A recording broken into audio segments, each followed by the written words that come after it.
نحمده ونصلي على رسوله الكريم اما بعد بسم اللہ الرحمن الرحیم۔ حدیث نمبر 58 ہے، کم من صائم لیس له من صیامه الا الظمأ وکم من قائم لیس له من قیامه الا السحر۔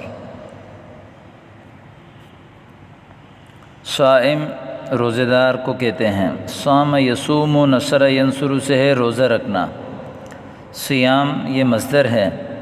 ظمأ پیاس کو کہتے ہیں۔ ظمأ یظمأ ظمأً پیاسا ہونا، پیاس لگنا۔ اور قائم قام یقوم کا اسم فاعل ہے، اس کا معنی ہے اٹھنے والا، کھڑے ہونے والا۔ اور سحر بے خوابی کو کہتے ہیں، یعنی رات کو جاگنا۔ سحر یسحر سحراً، اس کا معنی ہے رات کو جاگنا۔ یہ تھی اس حدیث کی لغوی تحقیق۔ کم من صائم لیس له من صیامہ الا الظمأ، کتنے روزے دار ایسے ہیں کہ نہیں ہے ان کے لیے ان کے روزے سے سوائے پیاسا رہنے کے۔ یعنی کم من صائم، بہت سارے روزے دار ایسے ہیں، لیس له نہیں ہے ان کے لیے کوئی اجر، من صیامہ ان کے روزوں میں سے، الا الظمأ سوائے پیاسا رہنے کے۔ وکم من قائم کتنے ہی راتوں کو قیام کرنے والے، لیس له من قیامہ نہیں ہے ان کے لیے کوئی اجر، من قیامہ ان کے راتوں کو کھڑے ہونے میں، الا السحر مگر بے خوابی کے۔ یعنی اس حدیث میں یہ بتایا کتنے روزے دار ایسے ہیں کہ ان کے روزے سے ان کے لیے کچھ بھی اجر نہیں ہے سوائے بھوکا پیاسا رہنے کے۔ سوائے بھوکا پیاسا رہنے کے ان کو کچھ بھی حاصل نہیں ہوتا۔ کتنے راتوں کو قیام کرنے والے ایسے ہیں کہ سوائے شب بیداری کے، سوائے بے خوابی کے ان کو کوئی اجر حاصل نہیں ہوتا۔ تو میرے عزیز بھائیو دوستو، اس حدیث میں ایک تو بہت بڑی وعید ہے کہ روزہ رکھ رہا انسان، دن بھر رات بھر قیام کر رہا، اس کے باوجود اس کا اجر اللہ کے ہاں ثابت نہیں ہو رہا، اس کا عمل اللہ کے ہاں قبول نہیں ہو رہا۔ اس کی وجہ یہ ہے، ایک تو وہ روزہ رکھتا ہے یا تو خالص اللہ کی رضا کے لیے نہیں رکھتا، خالص اللہ کی رضا کے لیے قیام نہیں کرتا، یا وہ روزے تو رکھتا ہے لیکن روزے میں حضور نے اللہ پاک قرآن میں فرماتے ہیں نا، کتب علیکم الصیام کما کتب علی الذین من قبلکم لعلکم تتقون۔ روزے رکھنے کا جو مقصد ہے وہ یہ ہے کہ تم اللہ سے ڈرو، تقوی حاصل کرو۔ روزے میں برائی، جھوٹ، غیبت وغیرہ سے اجتناب نہیں کرتا، اس کی وجہ سے اسے کچھ بھی حاصل نہیں ہوتا۔ اور دوسری بات یہ ہے کہ اس حدیث میں صرف دو ہی عبادتوں پر حکم لگایا کہ ان کو ان عبادتوں سے کچھ بھی اجر نہیں ملتا، لیکن یہ مراد صرف دو نہیں، تمام عبادتیں شامل ہیں، چاہے حج ہو، زکوٰۃ ہو، ذکر ہو، جہاد ہو، تدریس ہو، تصنیف ہو، کوئی بھی عمل آپ اللہ کے لیے تب قبول ہوگی کہ جب وہ اخلاص کے ساتھ حضور صلی اللہ علیہ وسلم کے بتائے ہوئے طریقے کے مطابق ہوگی۔ تو اللہ پاک ہم سب کی حفاظت فرمائیں اور اللہ پاک ہمارے اعمال میں اخلاص پیدا فرمائیں۔ کم یہ جو ہے مضاف ہے، من زائدہ ہے، صائم مضاف الیہ، مضاف اپنے مضاف الیہ سے مل کر مبتدا، لیس فعل ناقص، لہو جار مجرور مل کر متعلق ہوا ثابتاً کا، ثابتاً اپنے فاعل اور متعلق کے ساتھ مل کر لیس کا جو ہے وہ نہیں بلکہ لہو جو ہے یہ متعلق ہوا ثابتاً کا، من حرف جر، سیام مضاف لے مل کر جو ہے من کے لیے مجرور، جار اپنے مجرور کے ساتھ مل کر ثابتاً کا یہ ہو گیا۔ متعلق ثانی جو ہے ثابتاً اپنے دونوں متعلقوں کے ساتھ مل کر یہ ہوئی لیس کی خبر۔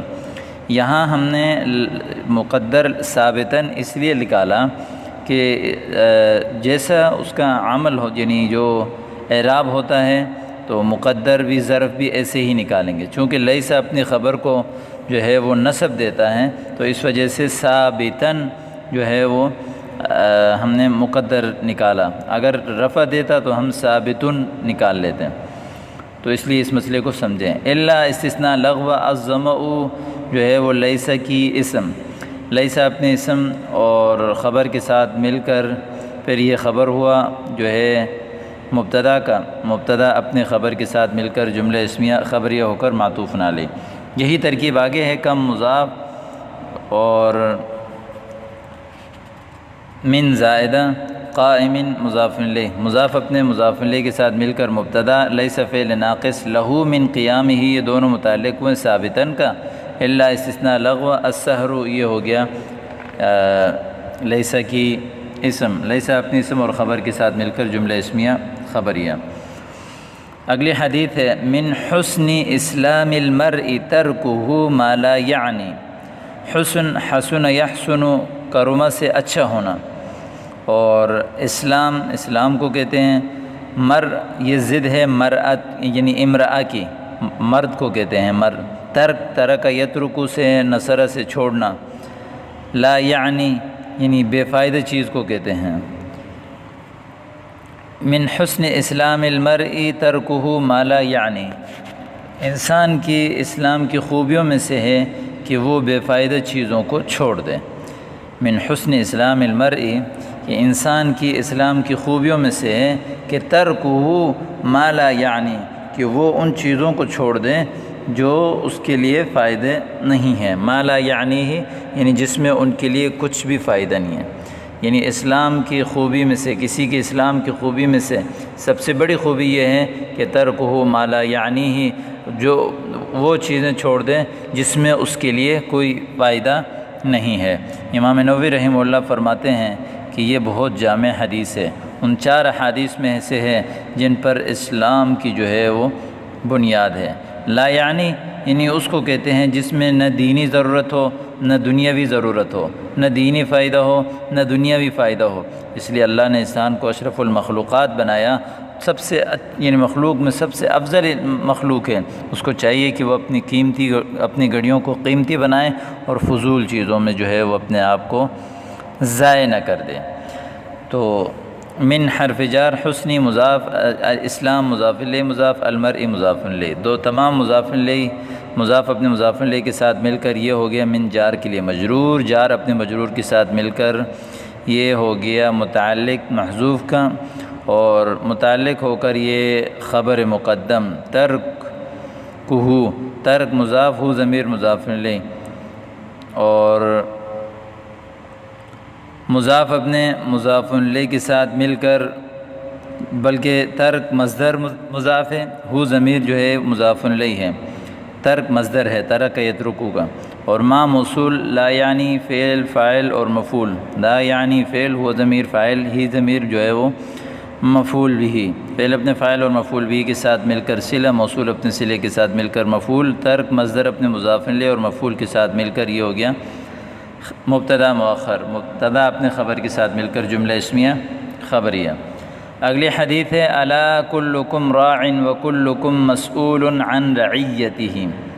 الا حرف تنبیہ ہے، متوجہ کرنے کے لیے ذکر کیا جاتا ہے، کلکم تم سب کے سب، راع رعا یرعی ضربہ سے چرانا تو حفاظت کرنا، مسئول یعنی کسی ذمہ دار کو کہتے ہیں کہ جس کو کسی چیز کی ذمہ دار دی جائے، جس سے سوال کیا جائے، چونکہ جس کے اوپر ذمہ داری ڈالی جاتی ہے تو اسی سے اس کے بارے میں سوال ہوتا ہے۔ رعیت یعنی جو ذمہ دار شخص ہوتا ہے اس کے ماتحتی میں جو افراد ہوتے ہیں ان کو رعیت کہتے ہیں، ٹھیک ہے۔ اور راعن اس کی جمع آتی ہے رعات یعنی رعایت کرنے والے، راعی یعنی حکمران کو کہتے ہیں، رعیت جو ہے اس کی ماتحتی میں جو افراد ہوتے ہیں ان کو کہا جاتا ہے۔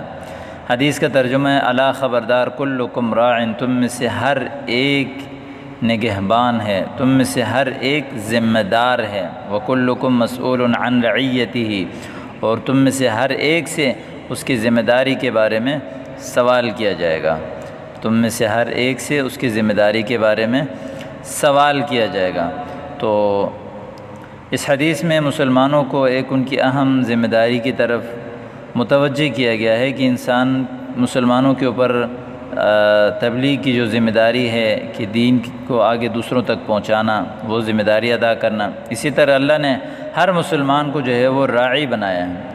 کہ والد ہے تو وہ اپنے بیٹوں کا ذمہ دار ہے، شوہر ہے تو وہ بیوی بچوں کا ذمہ دار ہے، حاکم ہے تو وہ اپنے رعایا کا ذمہ دار ہے، بادشاہ ہے تو اپنے تمام اس کا ذمہ دار ہے، خلیفہ ہے تو تمام مسلمانوں کا ذمہ دار ہے۔ تو ان تمام چیزوں میں سے ہر ایک کے بارے میں اب کے ماتحتی میں جو افراد ہیں ان کے بارے میں اللہ رب العزت اس فیلڈ کے ذمہ دار سے سوال کرے گا کہ ان کے آپ نے خیال رکھا یا نہیں رکھا۔ تو اس بارے میں خصوصی طور پر ہمیں اہتمام کرنے کی ضرورت ہے۔ یہ پوری حدیث ہے، حدیث اس طرح ہے کہ حضور نے فرمایا کلکم راع و کلکم مسئول عن رعیتی، ہر ایک ذمہ دار ہے اور حاکم لوگوں پر ذمہ دار ہے اور اس سے پوچھا جائے گا اس کے رعیت کے بارے میں۔ والرجل راع علی اہل بیتہ، اور گھر والوں کے بارے میں مرد سے پوچھا جائے گا اور وہ اس کے رعیت کے بارے میں اس سے سوال کیا جائے گا۔ یعنی والرجل راع علی اہل بیتہ، ایک آدمی اس کے گھر والوں کا ذمہ دار ہے اور اس سے اس کی ذمہ داری کے بارے میں پوچھا جائے گا۔ والمرأۃ راعیۃ علی بیت زوجہا، اور عورت جو ہے وہ اپنے شوہر کے گھر کی ذمہ دار ہے اور اس کی اولاد کی ذمہ دار ہے، اس کے بارے میں اس سے بھی پوچھا جائے گا۔ غلام اپنے آقا کے مال کا ذمہ دار ہے، اس کے بارے میں پوچھا جائے گا۔ آگے فرمایا فکلکم راع، ہر ایک ذمہ دار ہے، اس کی ذمہ داری کے بارے میں اس سے پوچھا جائے گا۔ تو دنیا میں جتنے بھی انسان ہیں اللہ نے کچھ نہ کچھ ذمہ داری ان کے اوپر ڈالی ہے، تو اس ذمہ داری کو اگر صحیح ادا کریں گے تو انشاءاللہ نظام زندگی خود بخود صحیح ہو جائے گا۔ کلکم مضاف مضاف الیہ مل کر مبتدا، راع خبر، مبتدا اپنے خبر کے ساتھ مل کر جملہ اسمیہ خبریہ معطوف علیہ و حرف عطف۔ کلکم مبتدا، مسئول جو ہے وہ صیغہ اس میں مفعول، ضمیر اس کا نائب فاعل، عن رعیتہ یہ ہو گیا متعلق۔ یہ سارا مل کر جو ہے یہ خبر، مبتدا اپنے خبر کے ساتھ مل کر جملہ اسمیہ خبریہ ہو کر یہ پھر معطوف۔ اگلی حدیث ہے احب البلاد الی اللہ مساجدها وابغض البلاد الی اللہ اسواقها۔ احب البلاد، احب یہ جو ہے صیغہ اس میں تفضیل ہے، یعنی بلاد یہ جمع ہے بلد کی، شہر کو کہتے ہیں۔ مساجد جمع ہے مسجد کی، اس میں ظرف ہے سجد یسجد، نصر ینصر سے سجدہ کرنا۔ احب البلاد الی اللہ، اللہ کی نظر میں، اللہ کے نزدیک سب سے پسندیدہ ترین جگہ شہروں میں مساجدها، وہ اس کی مسجدیں ہیں، یعنی شہروں کی جو مسجدیں ہیں وہ اللہ کی نظر میں سب سے زیادہ پسندیدہ ہیں۔ یعنی شہر ہے، ایک شہر کی کتنے سارے ٹکڑے ہوتے ہیں، کتنے سارے مقام ہوتے ہیں، تو اس شہر کے سب سے پسندیدہ ترین جگہوں میں سے اللہ کی نظر میں وہ جو ہے مسجدیں ہیں۔ تو مسجد میں جو شخص رہتا ہے وہ ہمیشہ اللہ کی رحمت اس کے اوپر متوجہ ہوتی ہے، خیر و بلائی سے کی نعمت سے وہ منور ہوتا ہے، اور ایک طرف سے شیطان سے بچنے کا ایک مضبوط ترین قلعہ ہے، اللہ کا گھر ہے، اور جو شخص اس میں داخل ہو جاتا ہے وہ اللہ کا مہمان ہوتا ہے۔ تو اس لیے اللہ کی نظر میں سب سے محبوب ترین جگہ ہے۔ وَأَبْغَضُ الْبِلَادِ إِلَى اللَّهِ أَسْوَاقُهَا، اور اللہ کی نظر میں سب سے بدترین جگہ جو ہے وہ اسواقها، وہ شہر کے بازار ہیں۔ شہروں میں سب سے ناپسندیدہ ترین جگہ اللہ کے ہاں وہ شہر کے جو ہے بازار ہیں۔ بغض یبغض، نصر سے بھی اس کا استعمال ہوتا ہے اور یہ کرمہ سے بھی استعمال ہوتا ہے، بغض رکھنا، دشمنی کرنا، نفرت کرنا۔ اسواق یہ سوق کی جمع ہے، بازار کو کہتے ہیں۔ تو بازار میں جو ہے جھوٹ، دھوکہ بازی، فریب، جھوٹی قسم، ہر طرح کی شر اور فتنہ وہاں موجود ہوتا ہے، گناہوں کی جڑ ہے، اس لیے اللہ نے اس کو سب سے ناپسندیدہ ترین جگہ قرار دیا۔ احب البلاد، اسی کا یعنی اس میں تفضیل مضاف، البلاد مضاف الیہ، مضاف اور آگے الی اللہ مجرور ہو گیا، جار مجرور مل کر یہ ہو گیا متعلق احب کا۔ احب مضاف اپنے مضاف الیہ اور متعلق کے ساتھ مل کر مبتدا، مساجدها مضاف مضاف الیہ مل کر خبر، جملہ اسمیہ خبریہ ہو گیا۔ وابغض البلاد الی اللہ، یعنی صیغہ اس میں تفضیل، البلاد مضاف الیہ، الی اللہ متعلق، یہ ہو گیا مبتدا، اسواقها جو ہے یہ اس کی خبر ہو گئی، مبتدا اپنے خبر کے ساتھ مل کر یہ جملہ اسمیہ خبریہ۔ الوحدۃ خیر من جلیس السوء، وحدت جو ہے وہ تنہائی کو کہتے ہیں، سوء جو ہے وہ برائی کو کہتے ہیں۔ ساء یسوء نصر ینصر سے برا کرنا، جلیس ہم نشین کو کہتے ہیں، جلس یجلس بیٹھنا، اور یعنی برے ہم نشینوں کے ساتھ یعنی الوحدہ تنہائی خیر بہتر ہے من جلیس سوء برے ہم نشینوں کے ساتھ بیٹھنے سے، برے ہم نشینوں سے تنہائی بہتر ہے، برے ہم نشینوں سے تنہائی بہتر ہے، اس لیے کہ انسان کو چاہیے کہ وہ اچھے لوگوں کے ساتھ اٹھنا بیٹھنا کریں، کہ حضور فرماتے ہیں کہ یعنی الاسلام یعنی انسان علی دین خلیلہ، انسان جو ہے وہ غالباً او کما قال نبی صلی اللہ علیہ وسلم، بلکہ الرجل علی دین خلیلہ، آدمی اپنے دوست کے دین پر ہوتا ہے، جس طرح اس کے دوست ہوتے ہیں ویسے ہی اس کے ساتھ اس کا بھی ہو جاتا ہے، کیونکہ برے لوگوں کے ساتھ بیٹھے گا تو ان کی برائی اس کے اندر آئے گی، ان کی شر و فساد اس کے اندر آئے گا،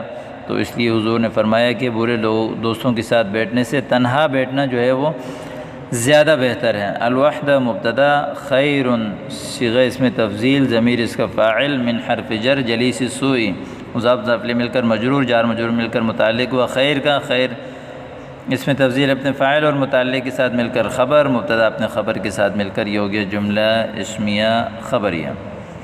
حدیث کا اگلا ٹکڑا ہے کہ والجلیس الصالح خیر من الوحدہ، والجلیس الصالح جلیس ہم نشین، الصالح نیک اچھا ہم نشین بہتر ہے تنہائی بیٹھنے سے، تنہا بیٹھنے سے اچھا ہم نشین بہتر ہے۔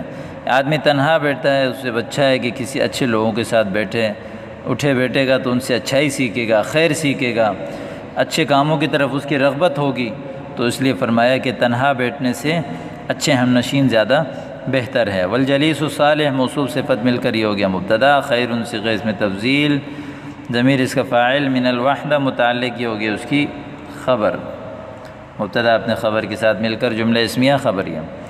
وَإِمْلَاءُ الْخَيْرِ خَيْرٌ مِّنَ السُّكُوتِ وَالسُّكُوتُ خَيْرٌ مِّنْ إِمْلَاءِ الشَّرِّ۔ املا کا معنی لکھوانا، کوئی بندہ بول رہا ہے اور آگے سے دوسرا لکھ رہا ہے، اس کو کہتے ہیں املا، بول کر لکھوانا۔ اور وَإِمْلَاءُ الْخَيْرِ خیر لکھوانا، یہاں لکھوانے سے مراد ہے یعنی خیر کی بات کرنا، خیر کی بات کرنا یہ خاموش رہنے سے زیادہ بہتر ہے۔ سکوت سکت یسکت نصر سے خاموش رہنا، یعنی اچھی بات بولنا یا اچھی بات لکھوانا یہ خاموش رہنے سے زیادہ بہتر ہے۔ والسکوت خیر من املاء الشر، اور خاموش رہنا بری بات کرنے سے زیادہ بہتر ہے، ٹھیک ہے، خاموش رہنا بری بات سے یا بری بات لکھوانے سے یا بری بات بولنے سے، دونوں مراد ہیں، اس سے زیادہ بہتر ہے۔ الشر اس کی جمع اشرار آتی ہے، یعنی شر جمع اشرار آتی ہے، شر یشر نصر سے یا شر یشر سمع سے، شرن شرارت کرنا جو ہے یہ دونوں بابوں سے استعمال ہوتا ہے۔ تو اس حدیث میں یہ بتایا ہے کہ دیکھیں خاموش رہنے سے اچھی بات کرنا زیادہ بہتر ہے اور بری بات کرنے سے خاموش رہنا بہتر ہے، تو اس لیے کہ کوئی اچھی بات کرے گا تو اس کے ثواب ہے نا، فائدہ ہے، نیک کام ہے، نیکی ہے، تو اس وجہ سے خاموش رہنے سے وہ بہتر ہے۔ لیکن بری بات سے بجائے گناہ کمانے کہ انسان خاموشی رہے، اس میں اس کے لیے زیادہ بھلائی ہے۔ املاء الخیر مبتدا، خیر صیغہ اسم تفضیل، ضمیر فاعل، من السکوت یہ متعلق ہو گیا، اس کی خبر مبتدا اپنے خبر کے ساتھ مل کر جملہ اسمیہ خبریہ۔ والسکوت مبتدا، خیر صیغہ اسم تفضیل، ضمیر اس کا فاعل، من حرف جر، املاء الشر مضاف مضاف الیہ مل کر مجرور جار مجرور مل کر یہ ہو گیا متعلق خیر کا، خیر اپنے فاعل اور متعلق کے ساتھ مل کر خبر، مبتدا اپنے خبر کے ساتھ مل کر جملہ اسمیہ خبریہ ہو گیا۔ حدیث ہے تحفۃ المؤمن الموت، مومن کا تحفہ موت ہے۔ تحفہ جو ہے اس کی جمع آتی ہے تحف، ٹھیک ہے، اتحف یتحف اتحاف باب افعال سے اس کا معنی ہے تحفہ دینا، اور یعنی الموت مومن کی جو یعنی تحفہ ہے وہ موت ہے، اس لیے کہ مومن جب مر جاتا ہے تو دنیا کی مشکلات اور تکلیفوں سے وہ اس کو نجات مل جاتی ہے، اور گویا کہ وہ جنت میں چلا جاتا ہے، اور جب جنت میں چلا جاتا ہے تو جنت سے بڑھ کر کوئی تحفہ اور کیا ہو سکتی ہے۔ تو اس لیے کہ جب تو جنت ملنے کی جو سب سے بڑی تحفہ ہے وہ موت ہے۔ جب موت مل گئی تو فوری انسان جنت میں چلا جاتا ہے۔ اللہ پاک بھی ہم سب کو جنت میں لے جائے، اس لیے کہ موت کے ذریعے سے انسان جو ہے وہ دنیاوی مشقتوں سے نجات پا کر وہ جو ہے اللہ کی رحمت نعمت جنت میں چلا جاتا ہے۔ گویا کہ وہ ایک پل ہے جسے اس کو پار کرنا ہے۔ تحفۃ المؤمن مضاف مضاف الیہ مل کر مبتدا، الموت اس کی خبر۔ ید اللہ علی الجماعہ، اللہ کے ہاتھ یعنی جماعت پر ہے۔ ید سے مراد یہاں خود اللہ کی مدد مراد ہے، جہاں اس طرح صفات ہیں وہاں اس سے مراد جو اللہ کی قدرت، اللہ کی رحمت اور یہ چیزیں مراد ہوتی ہیں۔ حقیقی معنی پر اس کو حمل نہیں کریں گے، اس لیے کہ اللہ رب العزت جو ہے وہ ان چیزوں سے پاک ہے۔ ید جمع ایدی آتی ہے، جماعت کو کہتے ہیں، تو یہ اللہ کے جو ہاتھ ہے وہ یعنی اللہ کی جو مدد ہے وہ جماعت پر ہوتی ہے، اس لیے جماعت کو اجتماع کو ہمیشہ لازم پکڑو، بجائے فتنے یعنی مختلف فتنوں میں پڑنے کے، جماعت سے الگ ہونے کے، جو ہے الگ گروپ بنا کر بیٹھنے کے۔ اجتماعیت میں جو ہے اللہ نے خیر رکھا ہے اور اسی خیر کے ساتھ ہمیشہ جڑے رہو۔ ید اللہ مضاف مضاف الیہ مل کر مبتدا، علی الجماعہ جار مجرور مل کر جو ہے وہ متعلق و ثابت ان کی یہ خبر، مبتدا اپنے خبر کے ساتھ جو ہے مل کر جملہ اسمیہ خبریہ۔ امید کرتا ہوں کہ آپ کو یہاں تک سمجھ آ گیا ہوگا۔ والسلام علیکم ورحمۃ اللہ۔